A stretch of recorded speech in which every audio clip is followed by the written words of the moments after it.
আরেকজনের ওয়াইফাই চুরি করে বা হ্যাক করে ওয়াজ ডাউনলোড করে শুনলে সব হবে কিনা?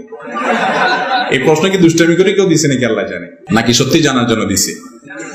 যাই হোক ভাই, আমি একটু আগেই বললাম কোনো প্রশ্নই ছোট না।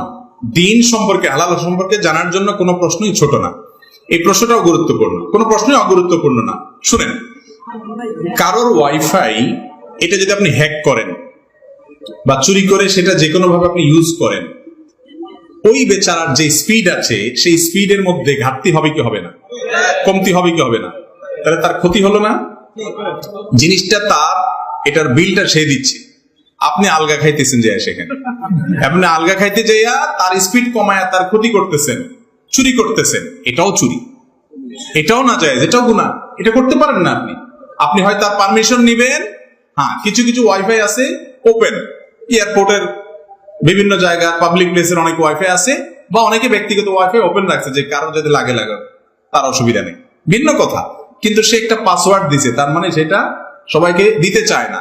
আপনি এটা হ্যাক করলেন, করে আপনি ব্যবহার করলেন, প্রশ্নে আপনি লিখলেন আবার যে ওয়াজ শুনছে। যদি বাদরামো করে প্রশ্ন দিয়েও থাকেন, তারপরও বলবো যে যদি এটা দিয়ে আপনি ওয়াজও শুনেন, তারপরও আপনার এই গুনাহ ঠিকই হবে। ওয়াজ শুনছে দেখে কাটাকাটি হবে না। একজনে গরু চুরি করে নিয়ে আসছে, আয়েশা কোরবানি দিয়ে দিছে, বলে যে চুরি করা গুনাহ আর কোরবানি করা সওয়াব, অতএব একটা কাটাকাটি গোশত খাওয়া পাও। তো এইরকম কোন মাসালা বাইর করলে মুগরের মায়ের একটাও নিচে পড়বে না, খবরদার। গার্লফ্রেন্ডের দেওয়া পাঞ্জাবি শার্ট, পারফিউম ইত্যাদি, আস্তাগফিরুল্লাহ, এই প্রশ্নগুলো শেষে কে ঢুকে দিলেন? দেখেন ভাইরা, হাসির বিষয় না, বিয়ের আগে ছেলে মেয়েদের পারস্পরিক সম্পর্ক সেটা কি হালাল না হারাম? শুধু হারাম না, এই হারামের একটা বিশেষ নাম আছে, ঘৃণিত, সেটার নাম জিনা। ইসলামী শরিয়াতে সবচেয়ে কঠিন শাস্তিগুলোর একটি হলো জিনার জন্য।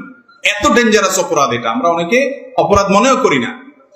তো এরকম সম্পর্ক যদি আপনি করেন, সেই সম্পর্কের রসদ হিসাবে যত কিছু করবেন, আপনি হারাম সেখানে ইনভেস্ট করলেন, হারাম করার জন্য, হারাম কাজের জন্য যত টাকা ব্যয় করবেন, গ্রহণ করবেন, দিবেন, নিবেন, সময় দিবেন, এই সবগুলো হারামের মধ্যে পড়বে। খুব ডেঞ্জারাস একটা বিষয়। আজকাল আমাদের যুবকদের মধ্যে এই রোগ এত বেশি যে এটা থেকে পবিত্র পরিচ্ছন্ন যুবক পাওয়া কঠিন হয়ে গেছে। বাঁচার চেষ্টা করবো তো ইনশাআল্লাহ। আল্লাহ তাআলা আমাদের যুবক ভাইদেরকে হারাম থেকে বেঁচে থাকার তৌফিক দান করুন। যুবকরা সিরিয়াসনেস আনতে হবে এক্ষেত্রে, যে আমার